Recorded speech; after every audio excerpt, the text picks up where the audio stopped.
fucking good. It's literally every pop and R&B artist for the past I would say for like the past decade, all the new R&B girls or all of the current mainstream R&B girls, like they're so influenced by Aaliyah. And that's not shade, that's not knock to them. It's just, how can you not be?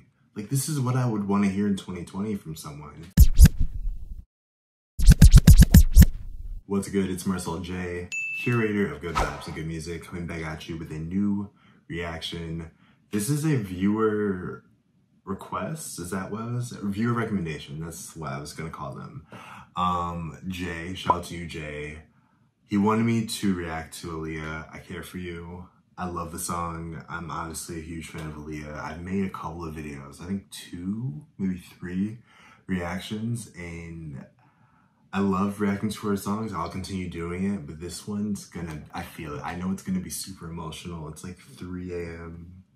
It's 3:29 a.m. I'm about to react to it.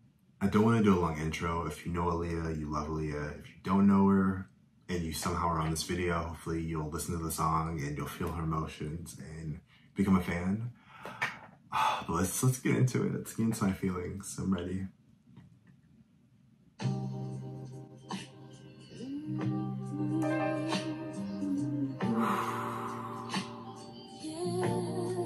I already need to pause it because the piano, this is an R&B ballad, it's very slow, but the piano, and Timberland produced it, the piano is extremely devastating. Just that key, that doom,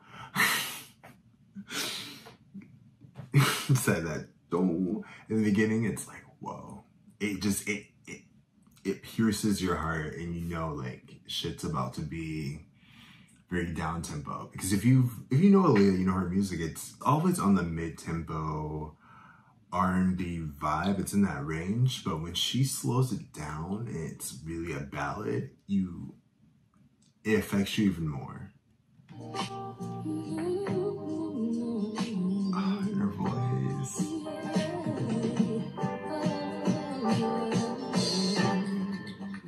Little beatbox.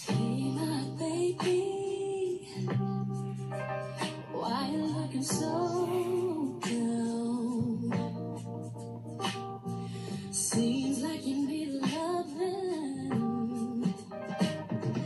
Baby, you need a girl like me. Oh,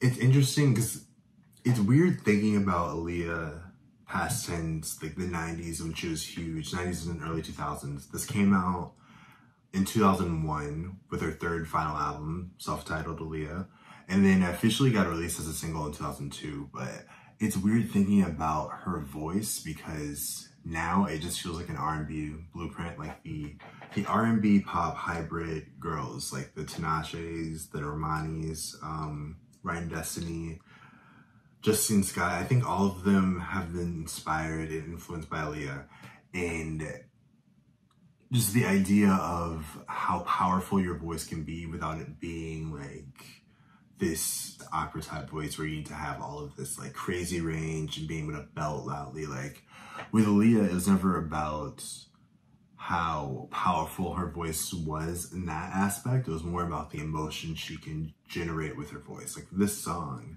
she's basically just telling this guy, like, I care for you, I want you to open up and let me in, and like, I want us to be together, but you know, guys are typical guys, and for whatever reason, he can't let her in that way. And you can just really feel it in the lyrics, in the words, and in the way that she just emotes everything.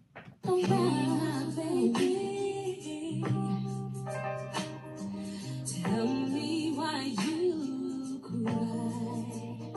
It's interesting, her voice is like layered in the verses too. Why those tears from your eyes to you?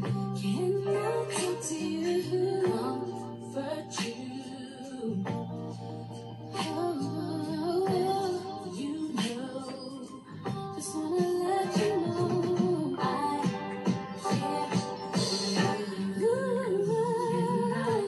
Her runs, everything's just so oh, it's so beautiful, and her voice is so like silky smooth, and there's power to it. Like, don't get me wrong, I'm with me saying like she doesn't have a powerful voice like a fucking Aretha Franklin or a Patti LaBelle. Like there's power in her voice, but I think you first hear the emotion first. You first hear the uniqueness in the tone and just how cool she always tends to sound. In this one, she's a lot more vulnerable and a lot more raw. But when you think about Try Again, We Need a Resolution, Rock the Boat, she always feels like it always seems like she's in control of who she is, her body, her voice, her presence in the songs. So when you hear a song like this, it's like, whoa, like you're stripping away any type of insecurity, any type of confidence, or is confidence the right word? Or I don't want to say arrogance.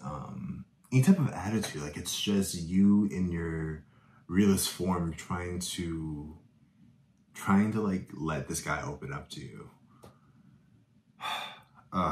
To you, I want to comfort you. Got to let you know, baby, you know I care. And then with Timberland, the production is crazy. There's beatboxing. This is very much in its like in its simplest form. It's like a piano ballad. It's supposed to be just a moment for Aaliyah to showcase her vocals, showcase the emotions of her voice. Because when you have so many hits and so many like party type tracks, it's very easy for you to be boxed in. I think a very smart thing that Aaliyah did throughout her career was she pushed herself. She pushed herself to make music that didn't just fit into an R&B lane or just didn't fit into a pop lane, especially with her third and final album. Like that was going to be the album that really opened her up to the mainstream audience and showed that she's more than just Try Again or the original first album with Back and Forth and all that stuff. Like, and while all of it's good, it's like she can give so much more, and her voice and her music deserves to be heard by everyone, you know? Oh, gosh. It's so sad to think about. Sexy baby, why'd your girl leave you in pain to let a fine man like you go? She must be insane.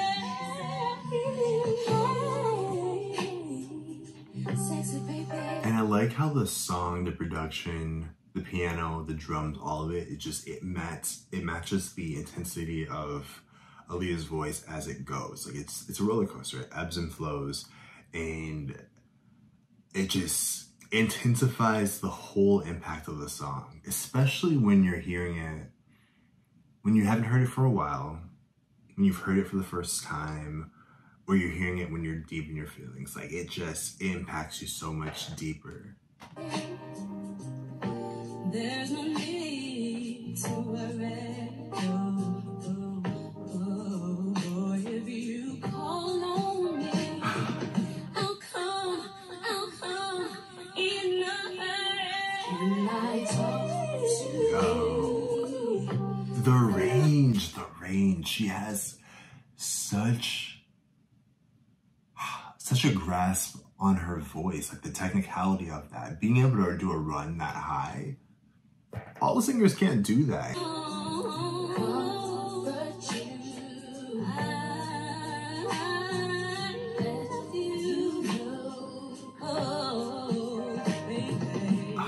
Like you feel the pain.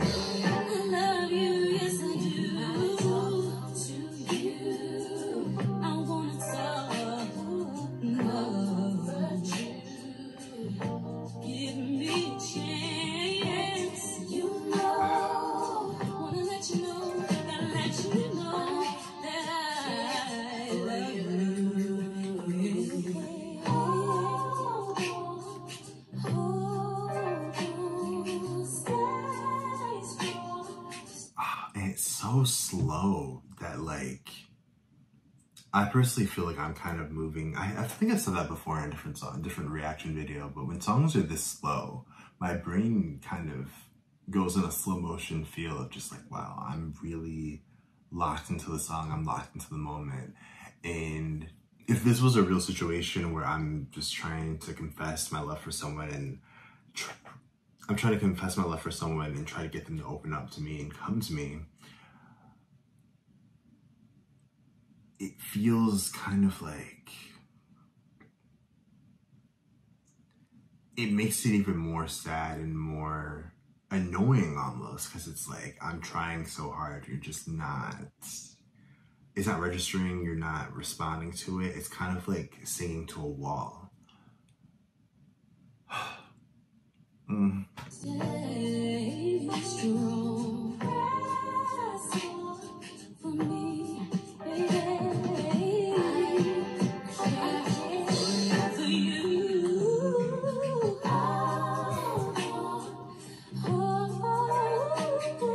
Stay strong. Stay strong. Press on.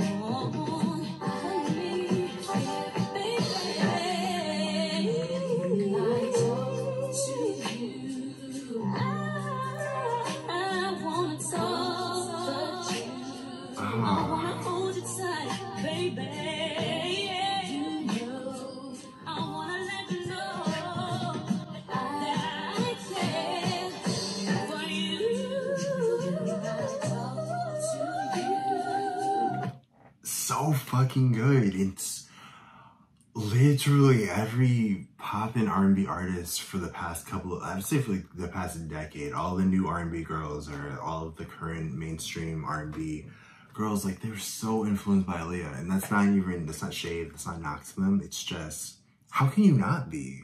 Like, this is what I would want to hear in 2020 from someone. Obviously like in their own vibe, their own energy and artistry, but this song feels so timeless.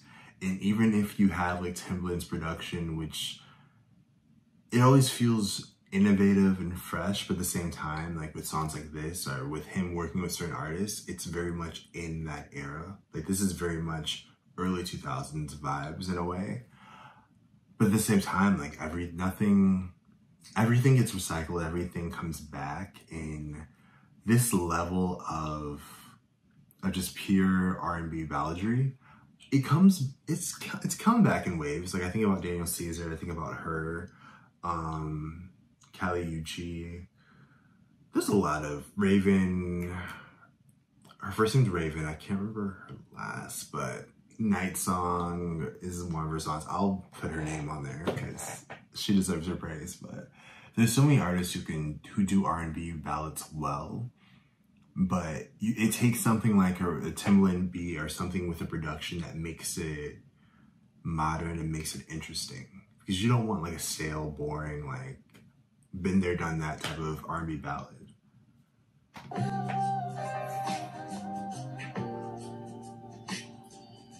I really hope a new artist samples this production though, because I want to hear it more.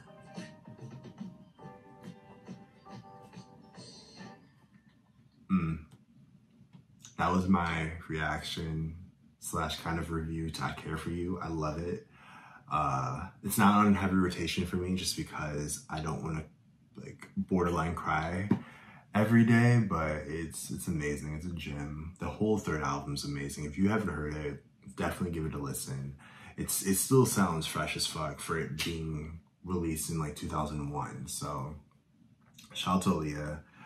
I miss her presence, I miss her voice. I can still visually remember watching the news the day of her passing and the helicopter and all of that madness, but her legacy still lives on. Her inspiration, her artistry is still felt in the music industry in so many ways, and it's just so dope what music can do as a fan or as an artist. Just like it can be a way to create and to get your feelings out, but also it can be a way as a listener to kind of be felt and seen on different level and having soundtracks to your life, you know.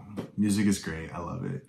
But if you like the video, definitely, you know, put a like, you know, give it a thumbs up, subscribe to the channel. If you got to this point, we're basically friends. We vibed out, like, so it would be kind of rude if you didn't subscribe. Like, it's whatever. If you want to wait, like a couple months. I'm popping. I'm trash, but no. Shout out to you if you do subscribe and you comment. Like, I see them for the past couple of days, this past week or two. I've been really active on YouTube, so I've been getting a lot of good comments, and I'm getting a couple of follows, and it's dope to see. It's why I created the channel, just to like build conversations and kind of build a music community. So I'm gonna keep doing that, and hopefully you guys enjoy what I create. But on that note, I'm going to go, and I'll see you guys in the next video. Peace out.